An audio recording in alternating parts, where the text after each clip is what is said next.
Assalamu alaikum. Alaikum salam. Sheikh, so if you see the news recently, there's like two countries. Assalamu alaikum. Yeroo dhiyoo kana oduu addunyaa yoo ilaaltan biyyoonni lama wal lolaa jiran ni mul'atu. Biyyoota kana keessaa tokko mootummaa Shiyaa jedhamuun beekama, Iraan jechuudha. Kaan immoo Yahudootaadha. Lamaan isaaniiyyuu wantoota hedduu hamaa musliimoota irratti raawwatan ni dhageenya. Kanaaf gaafiin koo akkana, nuti musliimoonni lamaan isaanii keessaa tokko deeggaruu qabna moo cal jennee isaan lachuutu walitti ilaaluu qabna. So us as Muslims, are we allowed to cheer for one of them, or shall we just remain neutral? Is this all what the Muslims can do? Cheer? Yeah, this is not a football game. This is Garuu not. jalqaba waan tokko hubachuu qabna. Kun akka tapha kubbaa miilaa miti. Kan nuti daandii irratti baanee alaabaa qabannee biyya kana deeggarra yookaan biyya sana deeggarra jechuu miti. Nuti yeroo baay'ee ibsineerra. Akka Islaamatti namoonni baay'ee walitti qabamanii hiriira bika jeequmsaa fi wantoonni haraaman akkas osoo hin taane musliimoonni immoo muslima ta'uu qofaaf musliimoonni yeroo rakkoon akkasii himamu muslima wajjin dhaabbachuun filatamaa yoo isaan muslima ta'an yoo isaan keessa dogoggorri jiraatellee muslima wajjin dhaabbachuun filatamaadha. Yookaan nuti yaaduu dandeenya isaan akkana jechuu dandeenya isaan muslima irratti dhiibbaa hojjetanii fiqaa akkanaati isaan akkana shi'aadha.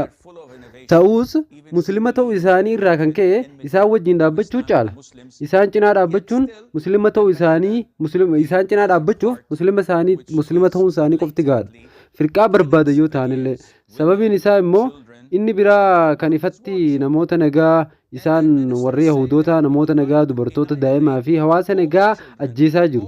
Addunyaan guutuun kana ilaalaa jira cal jedhe hanga tokko illee hooggantoonni isaanii akkana jedhan.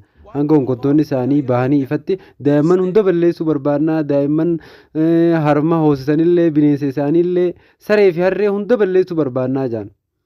Kun dubbii isaaniiti, dubbii hooggantoota isaaniiti, dubbii hooggantoota Yihudaati. Kana jechuun isaanii namoota guutumaatti balleessuu akka barbaadan ifatti dubbataniiru. Gaafiin ka'u kun waan isaan biratti sirriidhaa fakkaata. Warra Islaama hin hordofne hedduu biratti kun waan ni danda'amu itti fakkaatudha. Sababiin isaas Islaama irratti yoo amma fakkeenyaaf Islaamni kakee akkana jiru ta'e yoo musliimni tokko dubbii akkasii dubbate ta'e maatu ta'a. Addunyaan guutuun battalatti akka naannoo sana uummanni shororkeessaa akka nama dhiiga jaallatanii namoota jeequmsa ta'anitti ibsu yoo hoogganaa musliimaa akkas ta'e. Kanaaf nuti musliimoonni biyya tokko jajjabeessuu yookaan alaabaa qabannee lola deeggaruu hin qabnu.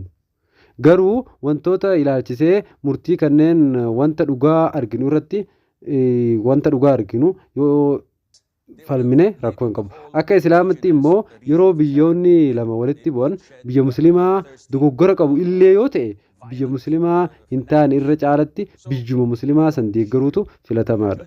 Kun qajeelfama Islaamaa keessaa tokko. Rabbiin immoo waan hunda caalaa beeka. A corrupt Muslim with corrupt aqidah against any non-Muslim is a priority in Islam, and Allah knows best.